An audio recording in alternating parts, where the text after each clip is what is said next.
Police now say the son of Cher, who is the child of the late rocker Greg Allman, will be arraigned on criminal charges in New Hampshire in April.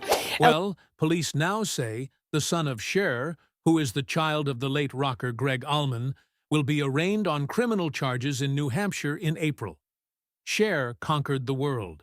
She is an icon, a legend, an unstoppable force. But there is one war she can't seem to win.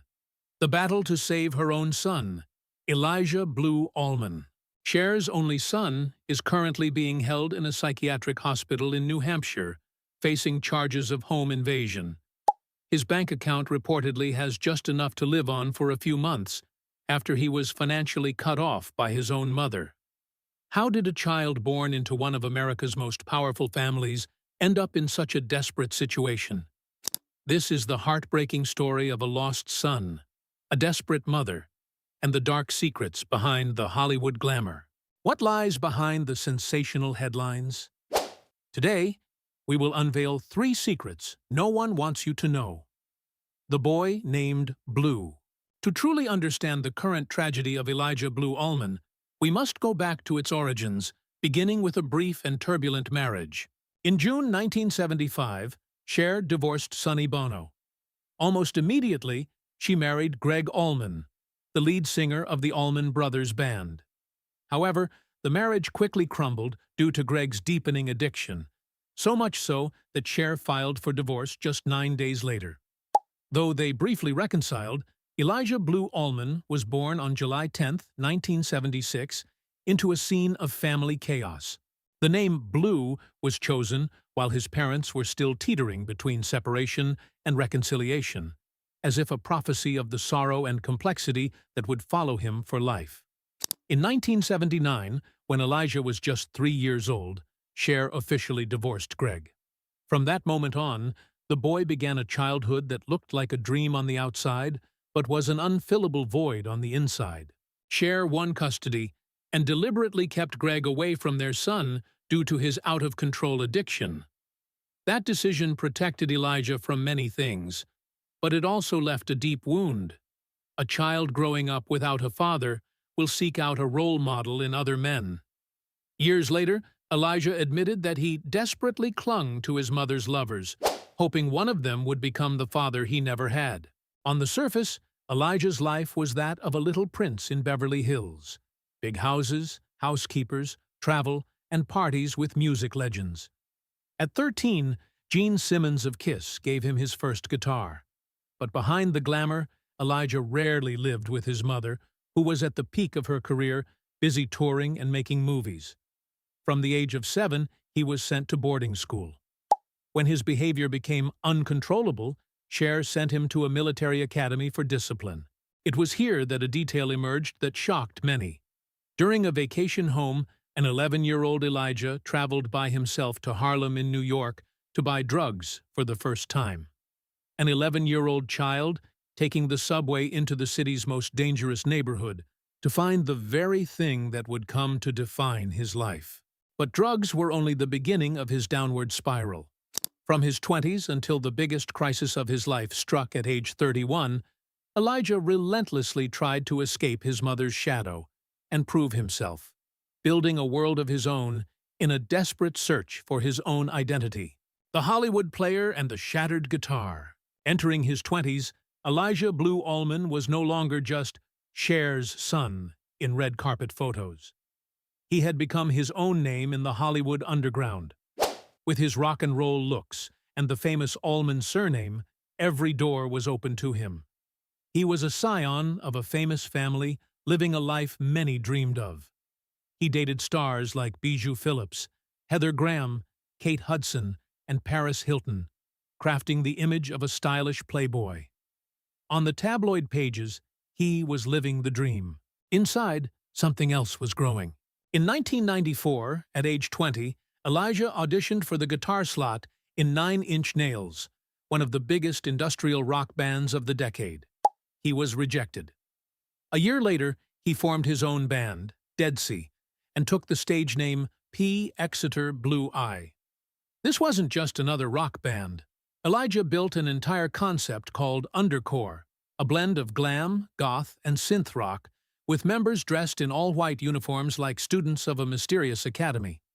The band released its debut album, Commencement, in 2002, and a second, Phantasmagoria, in 2006. In the underground scene, Dead Sea had a small but fiercely loyal fan base. But the mainstream media never let Elijah escape his mother's shadow. Every article about the band began with the line, "Elijah Blue Allman, son of Cher." He became a classic example of what would later be called a Nepo baby, a celebrity's child, forever trapped. In an interview from this period, Elijah said something that silenced the rock world. He said that if it weren't for drugs, he probably would have jumped off a bridge long ago. It wasn't hyperbole. It was a confession. Drugs weren't just a habit. They were what was keeping him alive. In 2007, Dead Sea officially broke up. Elijah lost the only kingdom he had ever built for himself. He returned to Los Angeles, living off a trust fund and small gigs, with no band, no tour schedule, and no identity he had spent over a decade creating. And then, in that same year, the event Elijah would later call "the closest I've ever been to death" occurred. But the real tragedy wasn't the illness. It was the reaction of the one person who should have been by his side, the wound that never healed. In 2007, Elijah Blue Allman began to feel his body shutting down. Severe joint pain, fatigue so debilitating he couldn't stand, fevers that lasted for weeks. After numerous doctor visits, he was diagnosed with Lyme disease, a tick-borne illness that can cause severe neurological and joint damage if not treated promptly. In the years that followed, Elijah described this period as "the closest to death I have ever been." He traveled to Germany for treatment, a decision that highlighted the severity of his condition. But what broke him wasn't the disease. It was his mother's reaction. Cher didn't believe her son was truly sick. She thought it was imaginary, a ploy for attention, or worse, an excuse to keep using drugs. It took years for Cher to accept that her son's illness was real. Later, when speaking about it, Elijah used understated words. He said it was very difficult for his mother to accept his illness. He said that for years, the general thinking in the family was that the disease wasn't real because that was easier to accept. Behind those gentle words lies a wound deeper than any scandal. In one interview, he delivered a line that many would never forget. He said that in the darkest hours of one's life, a person absolutely needs their parents' unconditional love. And in those moments, he didn't have it. It's a statement Cher has never publicly addressed. From this point on, Elijah began calling himself the black sheep of the family. He no longer appeared at large family gatherings. He felt that his values and the values of those around him had diverged completely. In 2013, the tension reached a new breaking point. Elijah decided to marry Mariangela King, a British singer from the band King, known as Queenie. They had met in Germany while Elijah was being treated for Lyme disease. He said he fell in love with her on their first date. When he told his mother he was engaged, Cher didn't congratulate him. It was a silence that weighed more heavily than any objection. Elijah's response was decisive. He and Mariangela eloped. The wedding took place on December 1st, 2013, at Elijah's home in Beverly Hills, without Cher present. It would take years for mother and son to speak to each other normally again. But the chasm between them was about to grow even deeper, in ways neither Elijah nor Cher could have ever anticipated. The kidnapping that shocked the world. Elijah and Mariangela's marriage was not peaceful. In 2020, after 7 years together, they officially separated. In April 2021, Elijah filed for divorce. He later withdrew the petition. The couple tried to get back together. And then, everything exploded in September 2023, when a horrifying allegation was made by Mariangela in a court filing. According to Mariangela, while she and Elijah were attempting to reconcile at a Los Angeles hotel, 4 men burst into their room. She described them as having been hired by Cher. Their purpose, she claimed, was to take Elijah to rehab against his will. Mary Angela called the event a kidnapping. The story spread like wildfire through the media. Cher never directly admitted to hiring the men, but she didn't deny that she had intervened. A few months later, in December 2023, Cher officially filed a petition in Los Angeles Superior Court to be named the conservator of her son's estate. It was an extreme legal move, similar to the one famously used by Britney Spears' father. The difference was, this time, a mother was seeking control over her son, who was now in his 40s. In her court filing, Cher wrote that her son's life was at risk due to severe mental health and substance abuse issues. She stated that Elijah was entitled to receive regular distributions from a trust established by his late father, Greg Allman. She feared her son would spend the money on drugs, leaving him with nothing to live on. Elijah vehemently objected. He appeared in court himself, stood before the judge, and stated that he had stopped using drugs, that he would hire a financial manager, and that he did not need a conservator. In January 2024, the court denied Cher's request for a temporary conservatorship. In September 2024, after 9 months of tense legal battles, Cher voluntarily withdrew her petition. Mother and son reached a private agreement. Elijah promised to live responsibly. Cher agreed to step back. The media saw it as the end of a painful chapter. But it wasn't the end. It was just a lull before things became darker than anyone could have imagined. The 2025 to 2026 spiral. In June 2025, Elijah Blue Allman was hospitalized in Joshua Tree, California, after an overdose. His behavior prior to the incident was described by police as erratic. It was the first sign that the agreement between him and Cher had fallen apart. In a subsequent court filing, Cher described a repeating pattern of behavior. Each time Elijah received a distribution from his trust, he would check into the Chateau Marmont, a hotel famous for the Hollywood legends who have died there. He would stay, buy, and use drugs until the money ran out, or until he was hospitalized, or until he overdosed.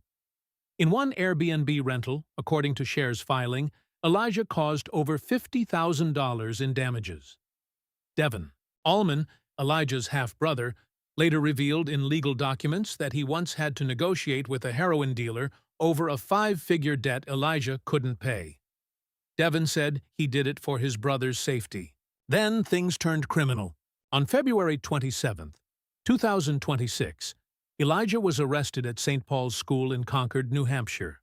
He was charged with 2 counts of criminal trespass, criminal threatening, and assault.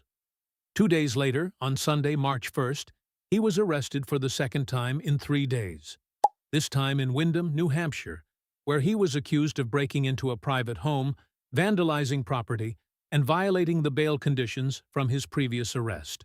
On March 2nd, during a hearing at Salem District Court, a judge ordered him into preventive detention. Elijah was taken to Rockingham County Jail in Brentwood, New Hampshire, and later transferred to a psychiatric hospital within the state for treatment. He was no longer in Los Angeles. He was no longer at the Chateau Marmont. He was nearly 3,000 miles from his mother, in a mandatory medical facility. Believing this was her last chance to save her son, Cher acted again. On April 15, 2026, she filed a second petition for a conservatorship. This time, she didn't ask to be the conservator herself. She asked the court to appoint a private professional fiduciary named Jason Rubin to receive and manage Elijah's trust distributions and pay his expenses at his discretion. In the filing, Cher wrote bluntly that her son's situation had become critical on every front. His mental health was deteriorating, his financial situation was disastrous, and his drug dependency was at its worst. The hearing took place on April 24, 2026, in Los Angeles. Elijah appeared remotely via video, sitting in an office chair in the New Hampshire hospital, speaking only a few short sentences. Judge Jessica Uzcategui listened to both sides. Then she delivered her verdict. She said that while she understood the concerns of Mr. Allman's family and friends, those concerns were not sufficient to prove a conservatorship was appropriate. She saw insufficient evidence of urgency She denied Cher's petition. For the second time in 2 years, a mother stood before a court and heard the answer, no. Mother and son broken. About 2 weeks after the conservatorship was denied, Elijah Blue Allman made a legal move of his own. On May 5, 2026, his attorney filed a request to reduce the monthly spousal support he was required to pay his estranged wife, Mary Angela King. In that filing, a detail was revealed that stunned the public. Elijah declared that he had not received his regular allowance from his mother since August 2021. In other words, Cher had cut her son off financially nearly 5 years ago. During that entire time, Elijah's sole source of income was the $10,000 monthly distribution from the trust his father Greg had left before his death in 2017. Meanwhile, the court had ordered Elijah to pay Marie Angela $6,500 a month in support, retroactive to July 1, 2025, plus $10,000 in legal fees. His estranged wife, as Cher described in her own court filings, had now become one of her husband's largest creditors. The math is simple. $10,000 in, $6,500 out. That leaves $3,500 a month for a man in a psychiatric hospital facing multiple criminal charges and paying lawyers for 2 parallel lawsuits. This is the reality for the only son of one of the wealthiest women in the American entertainment industry. The relationship between Cher and Elijah is now viewed through 2 lenses. From Cher's side, through court filings, she is a mother who has tried for decades, has exhausted every option, and is now watching her son sink even further. From Elijah's side, through his lawyers, he is a 49-year-old man who does not want anyone controlling his life, not even his own mother. His attorney, Avi Levy, told the press after the hearing that Elijah was disappointed, but not surprised by Cher's latest attempt to control his finances. He remains in good spirits, the lawyer said, despite the circumstances. There is something Cher once said about her son, long before things got to this point. She said he was very smart, very talented, and very strange. She also said their relationship was a strange one, that they had their first argument when Elijah was just 9 months old. She admitted she didn't really understand her son. Somehow, she said, they communicated through something like osmosis, rather than words. Today, at 49, Elijah Blue Allman sits in a room in a New Hampshire psychiatric hospital. His mother, at 79, is still touring, still winning awards, still standing on a stage before thousands. The distance between them is no longer measured in miles. It is measured in court rulings, legal petitions, and years of severed financial support. The final question may have no clear answer. Is Cher a negligent mother who waited too long to save her son? Or is she a desperate woman trying to do the impossible? Save a grown man who doesn't want to be saved? Everyone watching this will likely have a different answer. Leave your thoughts in the comments below. We read every single one. If you want to see more untold stories about the children of major stars, including the story of Chaz Bono, Elijah's half-sibling who also went through an incredible transformation, the suggested video is waiting for you right below. Elijah Blue Allman was born into a kingdom of music, fame, and endless possibility. But in the end, the boy named Blue lived up to his name. And the saddest part of this story is that it's not over yet.